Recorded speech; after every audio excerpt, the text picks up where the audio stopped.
காலையிலேயே டிஃபன் ஒன்றும் பண்ணலைங்க. வாங்கிட்டு வந்து சமையல் வேலை தான் கரெக்டாக இருந்துச்சு. அது முடித்ததுக்கப்புறம் நம்ம வந்து போய் பர்ச்சேஸ் பண்ணிட்டு வந்தோங்க.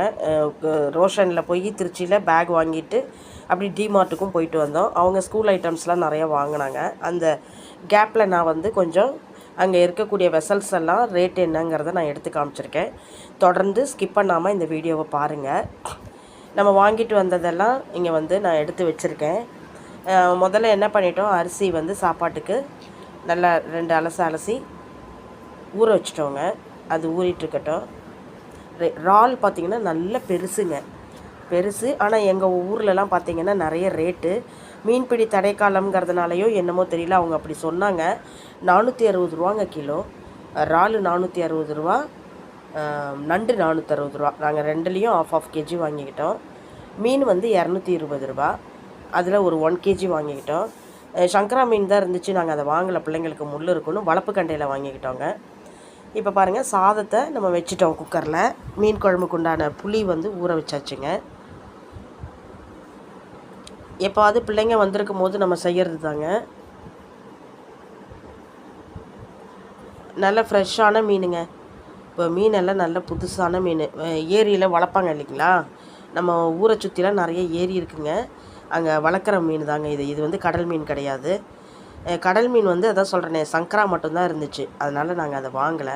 அப்புறம் இன்னொன்று நெய் மீனுன்னு சொல்லி வச்சுருந்தாங்க, அதுவும் நாங்கள் வாங்கலை. அது ரொம்ப கொழுப்பு மாதிரி இருக்கும், அதனால் இதை மட்டும் வாங்கிட்டோங்க. மீனை வந்து ஓரளவு கழுவி அவங்களே துண்டு போட்டு கொடுத்துட்டாங்க பெருசாக. நாங்கள் ஃப்ரைக்குன்னு கேட்டோம். அது நல்லா 2-3 அலசிட்டு அதுக்கப்புறம் என்ன பண்ணணும், மஞ்சளும் உப்பும் போட்டு கழுவணுங்க. எந்த ஒரு நான்வெஜ்ஜையுமே நல்ல ஒரு 4-5 அலசிட்டு அதுக்கப்புறம் மஞ்சள் தூளும் உப்பும் போட்டு கழுவுனோம்னா அதில் இருக்கக்கூடிய அந்த கவுள் வாடை, அந்த நான்வெஜ்ஜுக்கு உண்டான அந்த பச்சை வாடை அதில் இருக்காதுங்க. க்ளீனாக இருக்கும். அதுக்கப்புறம் சமைச்சா கூட நல்லாயிருக்குங்க.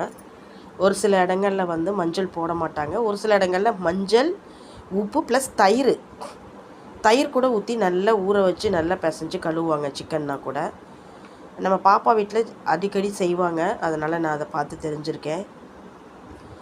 எங்கள் வீட்டுக்காரருக்கு வந்து எனி டைம் வந்து வெஜ்ஜு தான் இருக்கணும். எப்போயாவது ஒரு தடவை மட்டும்தான் மீன் இந்த மாதிரி சீ ஃபுட் வாங்கினா சாப்பிடுவார். இது வந்து ஹெவி கிடையாதுங்க. ஆனால் மட்டன், சிக்கன் அதெல்லாம் ரொம்ப ஹெவியான ஃபுட்டு. அதனால் நாங்கள் பெரும்பாலும் நாங்கள் விரும்புறதில்ல. இப்போ வாங்கிட்டு வந்த அந்த பிளாஸ்டிக் கவரெல்லாம் ஒரு அலசி நம்ம குப்பையில் போட்டுட்டோன்னு வைங்களேன், நாய் இழுத்துட்டு போய் வெளியிலலாம் போடாது. எப்போதுமே வாங்கிட்டு மட்டன் எது வாங்கினாலுமே அதை ஒரு அலசி நம்ம கொண்டு குப்பை பாக்ஸில் போட்டு குப்பை தொட்டியில் கொட்டிட்டு வந்துட்டோம்னா நாய் இழுத்துட்டு போகாமல் இருக்கும். இப்போ பாருங்கள், நம்ம உப்பு போட்டு நல்லா அலச போகிறோம் பிசைஞ்சு. மறுபடியும் அதில் இருக்கிற அழுக்கெல்லாம் வந்துடும். பெரும்பாலும் மீன் சமைக்கிறவங்க எல்லாருக்குமே இது தெரியுங்க. கூடுமானவரை வெளியில் போய் கடைகளில் சாப்பிட்றத விட வீட்டில் இருக்கிறவங்க செஞ்சு கற்றுக்கிட்டு சாப்பிட்லாம். வீட்டில் இருக்கிற நம்ம சமையல் பண்ணணும்னா ஃப்ரெஷ்ஷான நம்மளுடைய கண்ணுக்கு எதிரான மிளகாத்தூள் இல்லை ஏதாவது பிராண்டட் தூள் நம்ம வாங்கி வச்சு அதை செய்வோம். இதே வந்து பெரிய பெரிய ஹோட்டலில், நான்வெஜ் ஹோட்டலில் நம்ம போய் சாப்பிட்றத கூடுமானவரை அவாய்ட் பண்ணிக்கணும். ஏன்னா குழந்தைங்கள்லாம் இருக்கும் பொழுது பெரியவங்களுக்கே டைஜஷன் ஆகாது. குழந்தைங்கள்லாம் இருக்கும்போது அதில் போடக்கூடிய நிறைய விஷயங்கள் வந்து குடலுக்கு ஒத்துக்காமல் போயிடும். அதனால் நான்வெஜ்ஜை பொறுத்த வரைக்கும் நீங்கள் தயவு செய்து சொல்கிறேன்னு கோச்சிக்காதீங்க, வீட்டில் ட்ரை பண்ணி பாருங்கள். வீட்டில் எப்படி வந்தாலும் பரவாயில்ல, ஒரு தடவைக்கு 2 தடவை யூடியூப்பை பார்த்தீங்கன்னா அழகாக கற்றுக்கிட்டு போயிடலாம். வீட்டில் சமைச்சு வீட்டுக்காருக்கு, மாமனார் மாமியாருக்கு, அம்மா அப்பாவுக்கு, குழந்தைங்களுக்கு அந்த மாதிரி கொடுத்து பாருங்களேன். அதில் இருக்கிற தனி நம்மளுக்கு வந்து நெஞ்ச கறிக்காது, சீக்கிரம் செரிமானம் ஆகிடும். அதே மாதிரி தான் பிரியாணி ஐட்டம் கூட. அதெல்லாம் போய் கடையில் சாப்பிட்றத விட நிறைய இடங்களில் நான் இருக்கிற குறையெல்லாம் சொல்கிறேன்னு தப்பாக எடுத்துக்காதீங்க. நான் ஒரு சில இடங்களில் நான் போய் சாப்பிட்டு எப்படி எச்சி ஊறிக்கிட்டே இருக்கும். அந்த பிள்ளைங்க கூட போய் சாப்பிட்டு வலுக்கட்டாயம் பண்ணி சாப்பிட வைப்பாங்க. அப்போ பார்த்தீங்கன்னா, இல்லை எனக்கு மீல்ஸ் மட்டும் நான் சாப்பிட்டுக்கிறேனாலும் கேட்க மாட்டாங்க, ஒரு பிரியாணியாவது சாப்பிடுங்கம்பாங்க. அந்த மீட்டு என்னன்னே எனக்கு தெரியலங்க. வீட்டுக்கு வர்ற வரைக்கும் படன்னு இருக்கும். எச்சல் வந்து ஊறிக்கிட்டே இருக்கும் ஒரு மாதிரி. அது பழைய மீட்டா இல்லை பழைய ஸ்டாக் வச்சு கொடுத்தாங்களா? தனிக்கு பெரிய பெரிய ஹோட்டல்ஸுங்க அதெல்லாம். அதுலேருந்து எனக்கு பயங்க. நான் பிள்ளைங்கள்ட்டையும் சொல்லிடுவேன், அம்மா உங்களை கெஞ்சி கேட்குறேன், என்னுடைய வயசுக்கே இது வந்து ஒத்துக்காமல் இருக்குது, குழந்தைங்களுக்கு சொல்ல தெரியாது, தயவுசெய்து வீட்டில் சமைச்சு சாப்பிட்றதோடு நிப்பாட்டிக்கங்க. சாப்பிடணும் அப்படின்னிங்கன்னா வெஜிடேரியன் மீல்ஸை போய் சாப்பிட்டு வந்துடுங்க. அது அந்த அளவுக்கெல்லாம் ஒன்றும் கெடுதி பண்ணாது அப்படின்னு அவங்கள்ட்ட சொல்லிடுறேங்க. இந்த வீடியோவில் பார்த்துட்ருக்கிற உங்களுக்கும் இந்த மெசேஜை கொடுக்குறேன். என் மேலே தப்பாக எடுத்துக்காதீங்க, கோச்சிக்காதீங்க. நீங்கள் நிச்சயமாக ட்ரை பண்ணிங்கன்னா உங்களாலையும் அழகாக சமைக்க முடியுங்க. 1 ஹவரில் செஞ்சுட்டு போயிடலாங்க.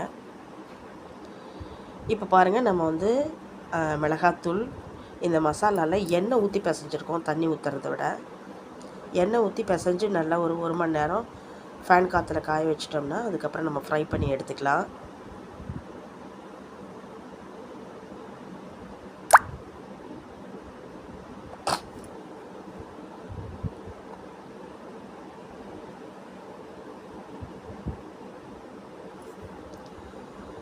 ஒன்றுனா பெரட்டி நம்ம அதில் வச்சிடலாம். நான் அதுக்கப்புறம் இதை க்ளீன் பண்ணுற விஷயம் தான் நிறைய இருக்குது. இறால் க்ளீன் பண்ணணும், நண்டு க்ளீன் பண்ணணும். என்றைக்கும் ஒரு நாளைக்கு தானே செய்கிறோம், தப்பு இல்லை, செஞ்சு கொடுத்துருவோமே.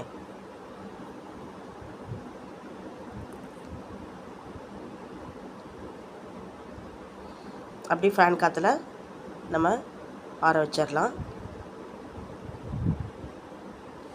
இப்போ சாதம் வந்து நம்மளுக்கு விசில் வந்திருந்தது.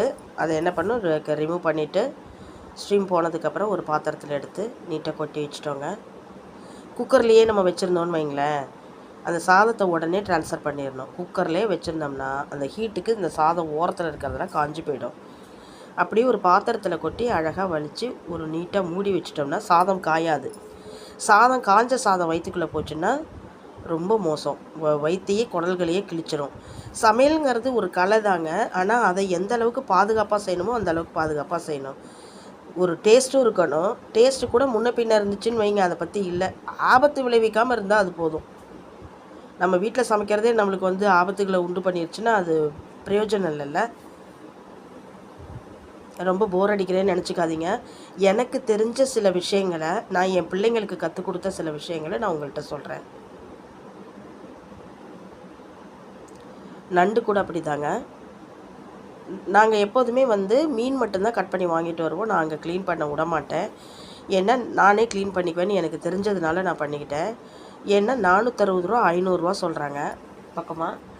நல்ல நண்டு ஒரு பீஸ் வந்து உள்ளுக்குள்ளே போய் தான் க்ளீன் பண்ணுவாங்க. நம்ம வாங்கிறது பெரிய கடைங்களாக இருக்கும். அங்கே ஒரு பீஸை தூக்கி போட்டால் கூட நம்மளுக்கு தெரியாது. அதனால நான் என்ன பண்ணிடுவேன், நானே எடுத்துகிட்டு வந்து நம்ம வீட்டில் நாங்கள் க்ளீன் பண்ணிக்கிறவங்க போட்டு வெயிட் போட்டு கொடுத்துருங்கன்னு சொல்லி வாங்கிட்டு வந்துடுவேங்க.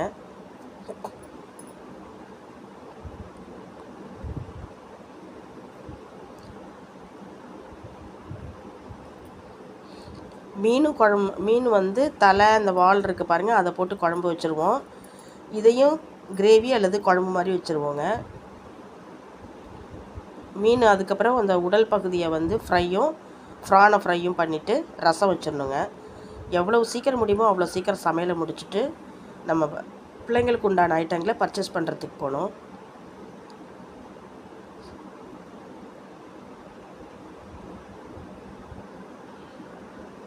அவங்க நின்று வாங்கி பிள்ளைங்க பர்ச்சேஸ் பண்ணிகிட்டு இருந்தால் கூட நம்ம குழந்தைங்கள பத்திரமா பார்த்துக்கலாம், வெயிட்டிங்கில் ஷேர் பண்ணி எடுத்துக்கிட்டு வரலாம்.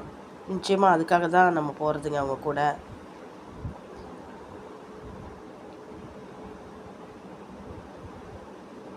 நண்டு வந்து நெஞ்சு சளிக்கு ரொம்ப நல்லதுங்க.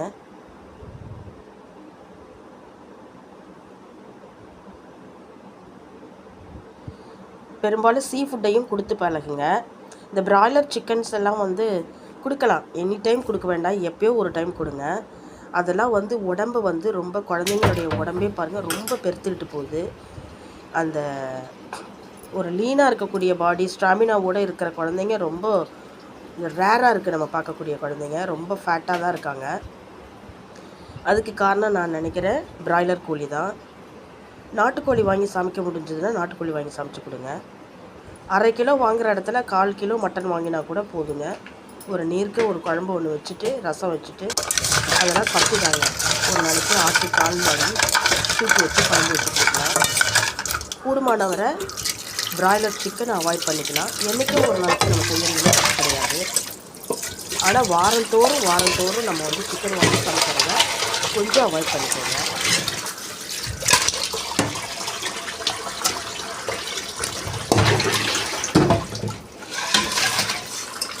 இப்போ இதுலேயும் நம்ம மஞ்சள் தூள் போட்டு கழுவிட்டோங்க. அந்த வாடையெல்லாம் இருக்காது. இன்னும் கையில் குத்துது.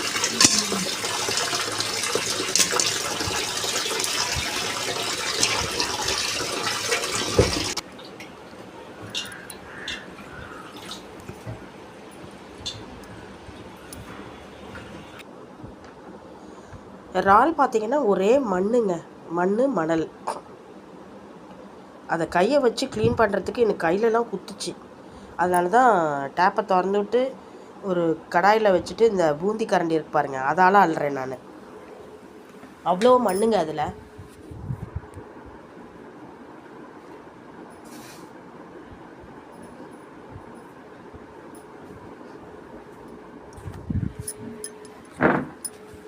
பாருங்கள், அந்த தண்ணியை பார்த்தாலே உங்களுக்கு தெரியும். 2-3 அலசு இதில் அலசிட்டு அதுக்கப்புறம் தாங்க நான் க்ளீன் பண்ணுறேன்.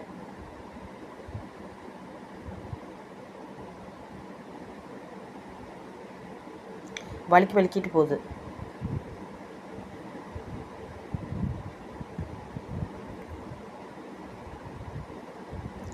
அந்த கடற்கரை மண்ணா என்னன்னு தெரியல, மணல். நம்ம பக்கத்துலலாம் கடற்கரை இல்லைங்க. நம்ம இருக்கிறது வந்து டால்மியாபுரம். நமக்கு வந்து நாகப்பட்டினத்துலேருந்து தான் வரணும். அதனால் டிரான்ஸ்போர்ட் சார்ஜு எல்லாம் வச்சு விலை ஜாஸ்தியாக தான் இருக்குங்க எப்போதுமே. கம்மியான ரேட்டுக்கு இருக்கிறதுங்கிறது ரொம்ப கம்மி.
இப்போ அலசி ஒன்றா எடுத்து வச்சுட்டு நம்ம இதில் மசாலா போட்டு இதையும் நம்ம ஊற வச்சிடலாங்க.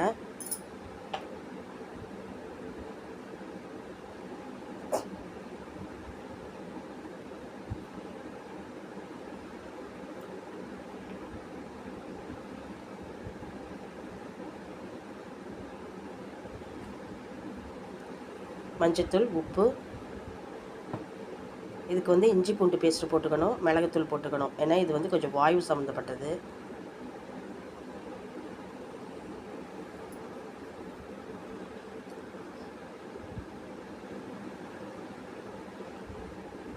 புதுசாக சாப்பிட்றவங்களுக்கு கொஞ்சம் வாயு தொல்லைகள் இருக்கும்.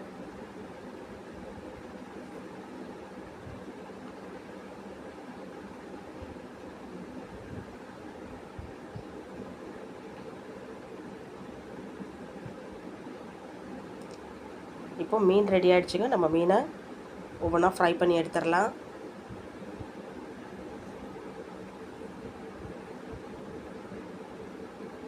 நம்ம வீட்டில் இருந்தாலும் நம்மளுக்கு வேலை, பாப்பாங்க வீட்டுக்கு போனாலும் நம்மளுக்கு தான் வேலை. பரவாயில்ல வாங்க. நிற்கிற குதிரைக்கு மரியாதை கிடையாது, ஓடுற குதிரைக்கு தான் மரியாதை.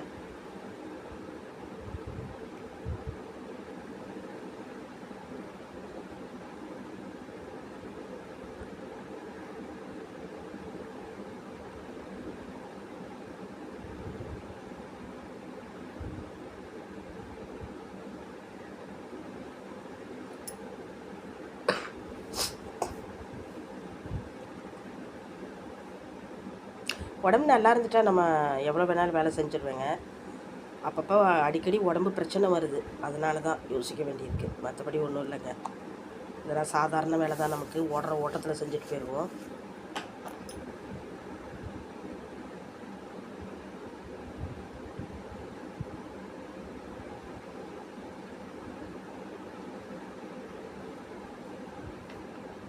நான் இடையில வந்து ஒரு 3-4 மாதம் வந்து நான்வெஜ்ஜை விட்டுட்டேன். நான்வெஜ்ஜே சாப்பிடக்கூடாது அப்படின்ட்டு சொல்லி, சிவன் பக்தராக இருக்கணும் அப்படின்னு சொல்லிட்டு நான் வந்து நான்வெஜ்ஜை விட்டுட்டேன். சாப்பிட்றதே இல்லை, முட்டை கூட சாப்பிட்றதில்ல. இடையில ஒரு தடவை ஃபீவர் வந்துச்சு. சாதாரண ஃபீவர் தான், எனக்கு அதை ரெக்கவர் ஆகி வர்றதுக்கு 6-7 நாள் ஆச்சு. ஸ்டாமினாவே சுத்தமாக இல்லை. வந்து சோர்ந்து சோர்ந்து போய் படுத்துருவேன் பார்த்துக்கோங்க. வீட்டில் சமையல் பண்ணுவேன், துணி மிஷினில் போடுறத காய வைக்கிறோம், பாத்திரம் கழுவுறோம், மாவு அரைக்கிறோம். பேத்திங்களை ஸ்கூல்லேருந்து அழைச்சிட்டு வந்து வீட்டில் வச்சுருப்போம். அவங்க அப்பாங்க வந்து கூட்டிகிட்டு போவாங்க. இந்த சாதாரண வேலைக்கே வந்து உடல் சோர்வு நிறைய வந்துருச்சு. அதுக்கப்புறம் பிள்ளைங்க ரொம்ப சத்தம் போட்டாங்க. நம்ம பிறவியில் சின்ன குழந்தைங்கள்லேருந்தே நம்ம வந்து நான்வெஜ் எடுத்துக்காமல் இருக்கிறது அது வேறு. சாப்பிட்டுட்டு அந்த செல்ஸுக்கு வந்து அந்த இதெல்லாம் சத்துலாம் போகலைன்னா இப்படி தான் சோர்வாயிடும். நீங்கள் அதெல்லாம் பார்க்காதீங்க. நீங்கள் பாட்டுக்கு சாமி கும்பிட்றத நீங்கள் கும்பிட்டுக்கங்க. கோவிலுக்கு போகிற அன்றைக்கி நீங்கள் சாப்பிட மாட்டீங்க, வாரத்தில் ஒரு நாள் சாப்பிட்றதுக்கு என்னன்னு சத்தம் போட்டதுனால மறுபடியும் நான் கண்டினியூ பண்ணிட்டேங்க. ஆனால் நான் அதை ரியலைஸ் பண்ணி பார்த்தேன், என்னால் சுத்தமாக முடியல. என்னடா இது, நம்மளால் உடம்புக்கு ஒன்றும் முடியலையே, நம்ம இதை விட்டுட்டு நல்லா இருக்கலான்னு பார்த்தோமே அப்படின்னு நினச்சேன். அப்புறம் நம்ம வாழ்வாதாரத்தில் நம்ம வீட்டு வேலைகளை செய்கிறதுக்காவது நம்மளுக்கு ஒருத்தரை கையை எதிர்பார்க்காம நம்ம இருக்கணும்னா, நம்ம இந்த விஷயங்களெல்லாம் சாப்பிட்டா மட்டும்தான் நம்மளுக்கு ஸ்டாமினா இருக்கும் அப்படிங்கிறத புரிஞ்சுக்கிட்டு, அதுக்கப்புறத்துலேருந்து மறுபடியும் நான் இப்போ 1 மந்த்தாக வந்து கண்டினியூ பண்ண ஆரம்பிச்சிட்டேங்க.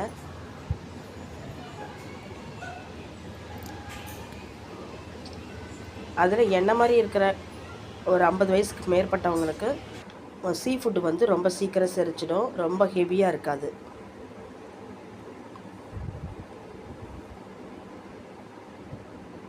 மீன் குழம்புன்னு பார்த்திங்கன்னா அதுக்கு வந்து நம்ம 2 பச்சை மிளகாய் போட்டுக்கிட்டா தாங்க டேஸ்ட் இருக்கும். அந்த தலைப்பகுதியும் வால் பகுதியும் அவங்களே வெட்டி கொடுத்தாங்க, அதை வச்சு தான் நம்ம குழம்பு வைக்க போகிறோம்.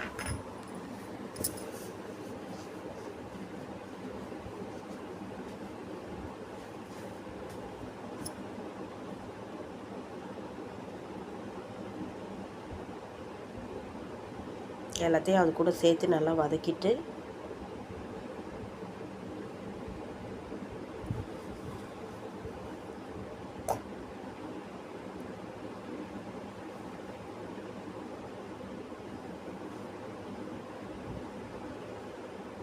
நல்லா ப்ரௌன் கலரில் கொஞ்சம் வதங்கட்டும்.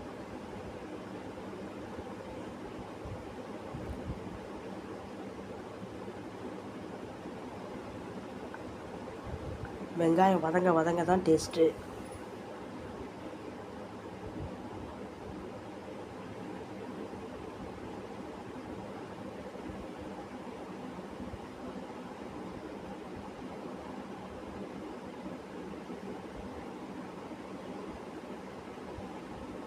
அது கூட தேவையான மஞ்சத்தூள், மிளகாத்தூள் எல்லாம் நம்ம அந்த எண்ணெயிலே சேர்த்துக்கிட்டோம்னா கலரும் நல்லாயிருக்கும், ரெண்டாவது டேஸ்ட்டும் நல்லாயிருக்கும். சீக்கிரம் பச்சை வாடை போயிடும்.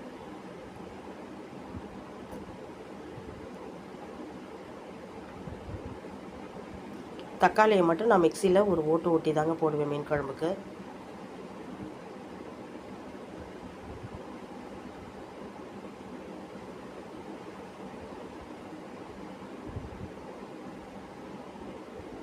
தேவையான புளி கரைச்சி அதில் ஊற்றிடலாம்.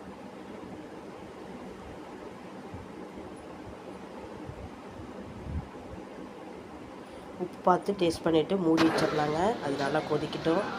நம்ம பால்கனியிலேருந்து பின்னாடி பார்த்தோம்னா ஒரு எலுமிச்சை மரம் இருக்குங்க. அங்கே பாருங்கள், நிறைய பழம் இருக்குது, அதில் காயும் நிறையா இருக்குது. அந்த வீட்டுக்கு நேராக இருக்கிறவங்க தான் அதை பறிச்சுக்குவாங்க. அந்த அம்மாவும் அதை என்ன பண்ணுவாங்க, பழுத்திருந்த பழத்தை வந்து இப்படி மரத்தினுடைய கிளையை பிடிச்சி இப்படி ஆட்டினாங்கன்னா அந்த பழம் விடும். பக்கத்தில் வந்து காளியம்மன் கோவில் இருக்குது, செவ்வாய் வெள்ளி அந்த காளியம்மன் கோவிலில் கொட்டி கொடுத்துருவாங்க. அது தெரியுது பாருங்கள், அதாங்க காளியம்மன் கோவில். அங்கே சப்தக்கன்னி இருக்காங்க, காளிகாம்பாள் இருக்காங்க, பிள்ளையார் இருக்காங்க, மாரியம்மன், ஓம் சக்தி இருக்காங்க. நல்ல திருவிழாலாம் ரொம்ப கிராண்டாக நடைபெறும். இப்போ குழம்பு நல்லா கொதித்து வந்துருச்சுங்க. நம்ம இது கூட மீன் துண்டுகளை தலைப்பகுதியும் வால் பகுதியும் வச்சுருக்கிறத நம்ம அது உள்ளே சேர்த்துக்கலாம். சேர்த்துட்டு மறுபடியும் நம்ம மூடி போட்டு வச்சிடலாம். மீன் சேர்க்கறதுக்கு முன்னாடி நம்ம டேஸ்ட் பண்ணிடணும் காரம் உப்புலாம். ஏன்னா மீனை போட்டுட்டு நம்ம அதை பார்க்க முடியாது. நம்மளுக்கு எல்லாமே கரெக்டாக இருந்துச்சு.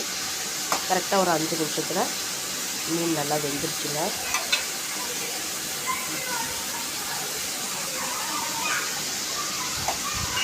அவ்வளோதாங்க, மீன் குழம்பு ஃபினிஷ் ஆகிடுச்சு. இப்போது மிளகு, ஜீரகம், பூண்டு, இஞ்சி, வெங்காயம், தக்காளி எல்லாத்தையும் போட்டு நம்ம அரைச்சிட்றோம். வதக்கி நண்டு குழம்புக்குங்க பட்டை, கிராம்பு, ஒரு நட்சத்திரப்பூ போட்டு தாளிக்கிறோம்.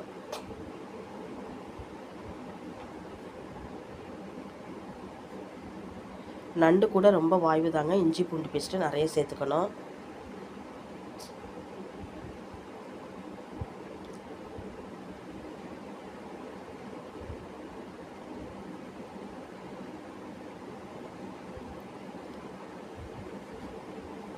எண்ணெயிலே கலந்து நம்ம இதுக்கெல்லாம் தேங்காய் ஊற்றுறது இல்லைங்க. இந்த வெங்காயம் தக்காளி வதக்கி அரைக்கிறது தான். மீன் குழம்புக்கு கூட அதிகம் தேங்காய் ஊற்றுறதில்ல.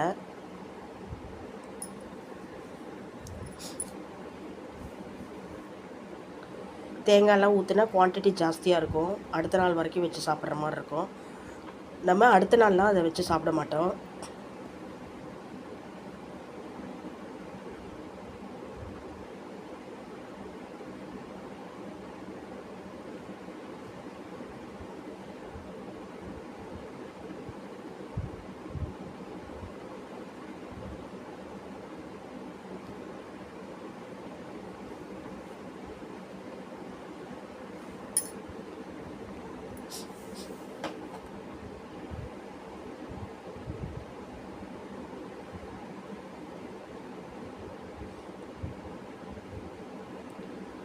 அது கூட புதினாவும் சேர்த்துருக்கோம். மிளகு இஞ்சி காரத்தோடு நம்ம மிளகாய் தூள் சேர்த்துருக்கோம் அதில். இப்போ இந்த மிக்ஸி ஜாரில் நல்லா அலசி அந்த தண்ணியை அதில் ஊற்றிடுவோங்க.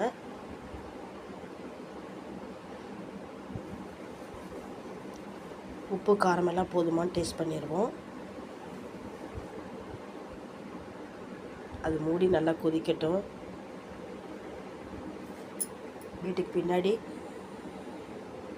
ஒரு வீட்டில் செம்பருத்தி செடி வச்சுருக்காங்க. அழகாக பூத்துருக்கு பாருங்கள்.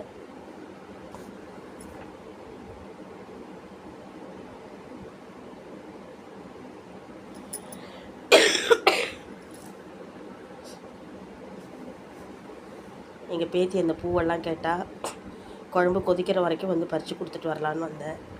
உள்ளேயே இருந்து தொடர்ந்து ரொம்ப டென்ஷனாக சமைச்சிட்டே இருந்தால் கொஞ்சம் டென்ஷன் ஆகும். அதனால் அப்படியே ரிலாக்ஸாக காத்தாட நாங்கள் வெளியில் வந்திருக்கோங்க. அதை நல்லா கொதிக்கிற வரைக்கும்.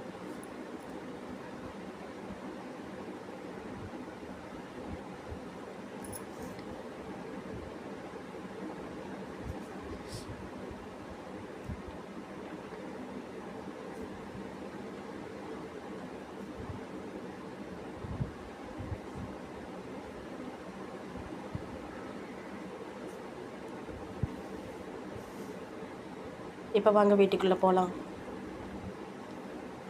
நல்லா கொதி வந்துருச்சு, நண்டும் வெந்துருச்சு.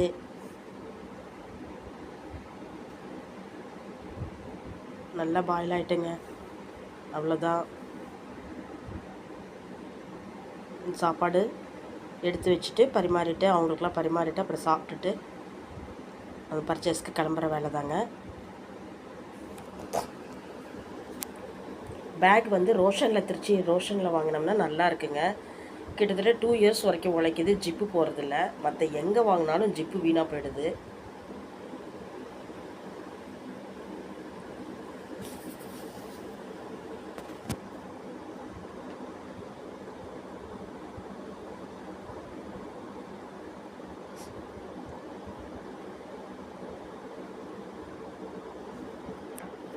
அருமையான நண்டு குழம்பு சூப்பராக ரெடி ஆகிடுச்சு.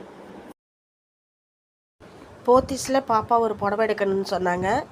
அதனால் முதல்ல போத்தீஸ்க்கு வந்தோங்க. இங்கே 2 சாரீ அவங்க பர்ச்சேஸ் பண்ணினதுக்கப்புறம் இங்கேயே வந்து பேக்கெல்லாம் இருக்குது, ஸ்கூல் பேக் இருக்குதுன்னு சொன்னாங்க. 2nd 3rd ஃப்ளோரில் அதையும் நம்ம போய் பார்த்தோம்.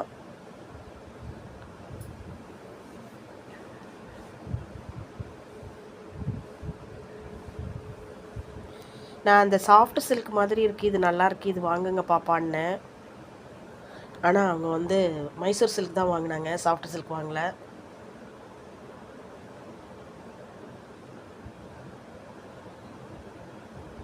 கலெக்ஷன்ஸ் எல்லாம் ரொம்ப சூப்பராக இருந்தது, கலரும் நல்லா இருந்தது.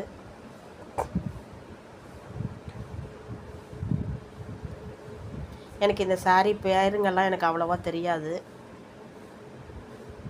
இது ஜிமிக்கி மாடல்.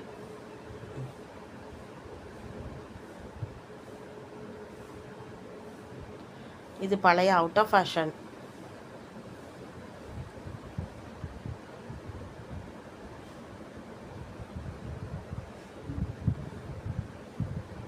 ஹேங்கரில் நல்ல ஒரு பியூர் கிட்டத்தட்ட சில்க் மாதிரி இருக்குங்க. இந்த மெட்டீரியல் ப்ளைனு, அப்படியே ப்ளைனு, ஆனால் முடி போட்டிருக்காங்க, தறியிலேருந்து வரும் போல் இருக்குது. அந்த மாதிரி ஒரு வெரைட்டி வச்சுருந்தாங்க.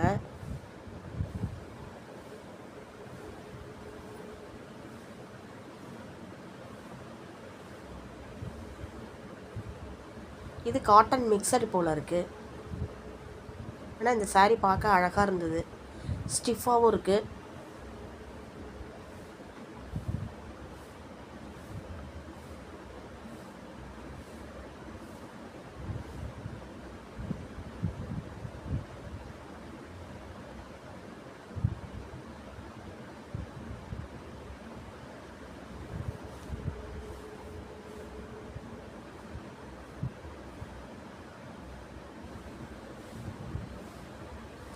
இது வந்து நல்ல ஒரு ஷைனிங்காக இருந்தது, ஒரு யூனிக்கான டிசைனில்.